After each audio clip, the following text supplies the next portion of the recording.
In today's video, I am going to teach you how to unframe in Figma. If you've ever needed to remove a frame container, but keep everything inside exactly where it is, unframing is the quickest way to do it. Start by opening your design in Figma and navigating to the area where the framed content lives. Make sure you've actually selected the frame itself, not just one of the layers inside it. An easy way to confirm is to click on the frame on the canvas and check the Layers panel. You should see the frame highlighted with its child layers nested beneath.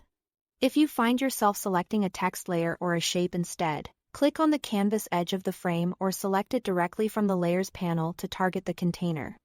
With the frame selected, use the ungroup shortcut. On a Mac, press Command, Shift, and G.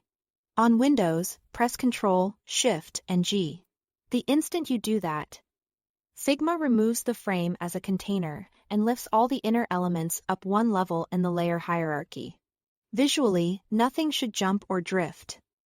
The elements stay locked to the same positions you saw before. What changes is the structure.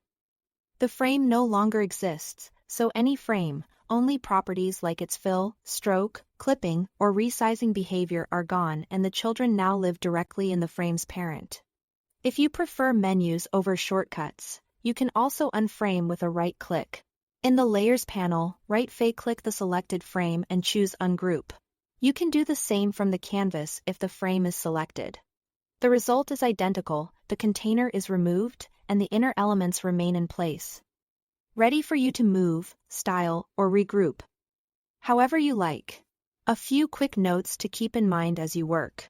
Ungrouping a frame won't visually rearrange your design, but it does change how those elements respond to resizing and layout since the original container is no longer there to control them.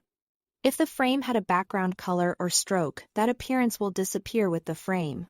If you hit Ungroup and nothing happens, check that you truly have a frame selected. The command only works on frames and groups. And, as always, if you change your mind, a simple undo will put the frame back exactly as it was. That's all there is to it. Thanks for watching.